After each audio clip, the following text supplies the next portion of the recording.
संतोष जी, एक बार एक व्यक्ति अपनी माँ बाप की खूब सेवा करता, बहुत ध्यान से सुनिएगा, खूब सेवा। लेकिन जैसे ही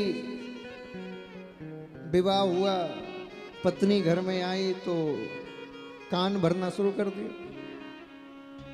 तुम्हारे लिए तो वही सब कुछ है, मेरी ओर तो देखते ही नहीं, मेरा तो ख्याल ही नहीं रखते, बस माता जी के ही आंचल से चिपके रहते हो।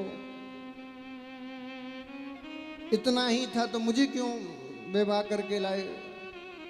खूब कान भरे, बेचारा कब तक ना सुनता। स्थिति ये आ गई, उसने कह के माँ बाप को घर से बाहर वृद्धाश्रम में पहुंचा दिया। स्थिति आ गई, लेकिन अंदर तो उसके भाव था ही माँ बाप के प्रति।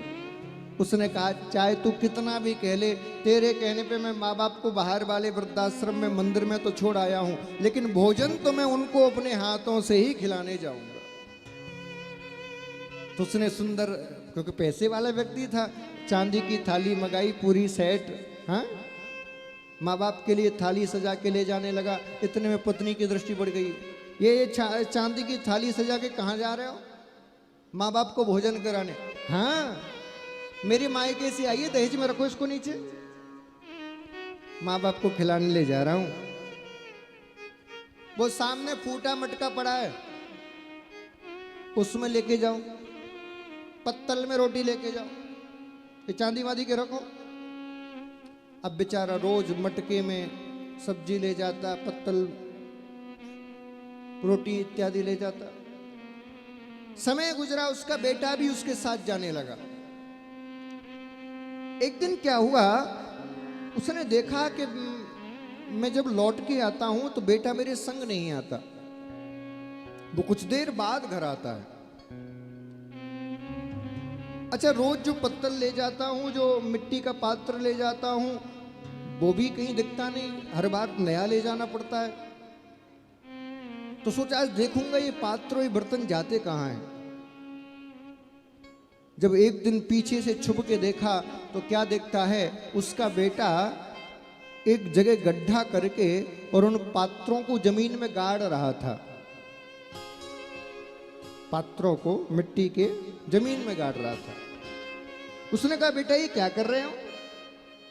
इन मिट्टी के पात्रों को जमीन में क्यों गाड़ रहे हो? ये तो एक बार उपयोग हो गए, अब दूसरे उपयोग की लायक नहीं बचे।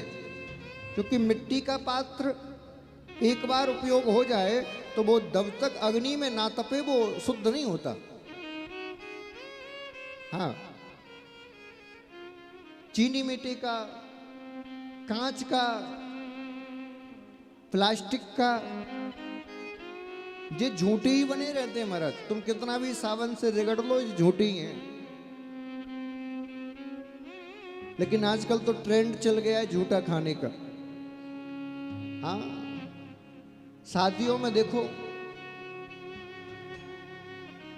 प्राचीन समय में जब कोई पशु मर जाता था तो उसको गांव से बाहर फेंक देते थे, और जैसे ही गांव से बाहर फेंक देते, आस पड़ोस में जैसे ही गिद्धों को पता चलता कि पशु मरा पड़ा है, महाराज गिद्ध इकट्ठे हो जाते और एकदम लड़ बैठते कि नहीं पहले मैं खाऊंगा, पहले मैं। हमने देखा है आंखों से हमारे गांव में। हाँ, नोच नोच के उसको खाते थे। भैया क्षमा करना, अब गिद्ध देखने को तो नहीं मिलते। अब टाई कोट पहन के बड़े बड़े मैरिज हॉलों में आदमी गिद्धों की तरह लूटते दिखते हैं। टाई पहन के 50 लाख से गाड़ी से उतरा है, 50 लाख की गाड़ी से, और तंदूर पे रोटी की लाइन में लगा है। 50 लाख की गाड़ी से उतर के उसी हाथ से ले रहे हैं, उसी से खा रहे हैं। बताओ ये गिद्ध भोजन नहीं है? हम तो जानवरों से भी ज्यादा गिर गए।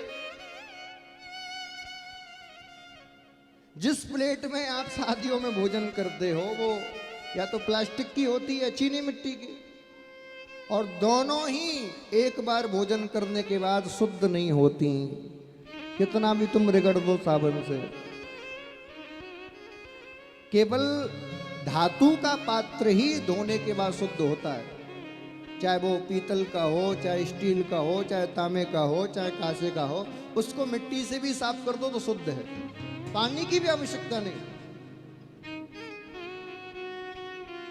कई जगह हम जाते हैं, विशेषकर मैंने देखा है सिटियों में, एक 4-5 खाने का बढ़िया डिजाइनदार टेबल में रखा रहता है परमानेंट। एक में काजू रखे, एक में बादाम, एक में बिस्किट, एक में नमकीन, और हजारों अतिथि आए उसी में से खा के चले गए, लेकिन वो खत्म ही नहीं होता। और कितनों का झूठा तुम कितनों को खिला रहे हो बताओ। इसलिए ये छोटी छोटी बातें इनको बदलिए। मॉडर्न बनने के चक्कर में अपनी संस्कार को बदनाम मत करिए, संस्कार को मत खोइए। यदि आपको नहीं खिलाना किसी को प्लेट भर के, इतनी इतनी सी कटोरी ले आओ, 4-4 बादाम खिलाओ, लेकिन सबको अलग अलग दो। आदमी के सामने पूरा डिब्बा खोल के रख देते हैं, मजबूरी में आदमी को 2 ही खाना पड़ता है। ज्यादा खाऊंगा तो अगली बार सामने ही नहीं रखेगा। हाँ, थोड़ा सा अपने जीवन में बदलाव लाइए। कथा का अर्थ क्या है? कथा का अर्थ केवल ये नहीं है कि राम ने क्या किया, कृष्ण ने क्या किया, ताली बजाओ, नाचो गाओ, घर को जाओ। ना महाराज, ऐसी कथाओं से कोई लाभ नहीं। ये नाचना गाना, ये बजाना इसलिए होता है कि तुम टिके रहो, लेकिन मूल उद्देश्य क्या है कथा का? मूल उद्देश्य ये है कि जो हम गलत कर रहे हैं उसको सही करना शुरू कर दें और सदमार्ग की ओर हम चलना शुरू कर दें। ये कथा का मूल उद्देश्य।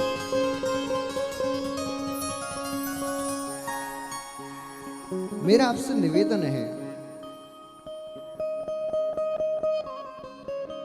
इस ऐसे पात्रों का इस्तेमाल मत करिए। उस बेटे से पूछा, बोले बेटा तुम इन पात्रों को जमीन में क्यों गाड़ रहे हो? तो उस बेटे ने जवाब दिया, बोले पिताजी, जब दादा दादी जी बूढ़े हो गए तो आपने बाहर वाले मंदिर में उनको छोड़ दिया और रोज पात्रों में भोजन देने के लिए जाते हो। मैंने सोचा जब आप बड़े बूढ़े हो जाओगे तो मैं भी आपको इसी मंदिर में छोड़ के आऊंगा और क्यों नए पात्र खरीदूं, इन्हीं पात्रों को निकाल के फिर आपको भोजन दे दिया करूं। क्यों नए पात्र खरीदूं, इन्हीं में दे दिया करूंगा आपको। जैसे ही उसने सुना उसकी आंखें खुल गईं। बोले भैया, आज जो मैं अपने माँ बाप के संग कर रहा हूँ, अगली बार मेरे संग भी यही होना है। घर जाके तुरंत पत्नी को डांटा। बोले आज के बाद तूने मेरे माँ बाप को कुछ भी कहा तो तू तेरा नहीं, मैं मेरा नहीं। आप जरा विचार करिए, आपका पति आपको 25, 26, 27 साल की उम्र में मिला, 2-4 साल में आपसे इतना प्रेम हो गया कि वो आपके लिए जिस माँ ने 9 महीने कोख में रखा, जिस पिता ने खून पसीने की कमाई से उसका लालन पालन किया, खुद भूखा रह के उसको खिलाया, खुद पिताजी पैदल जाते हैं लेकिन तुमको टैक्सी से भेजते हैं। उस माँ बाप के, उन माँ बाप के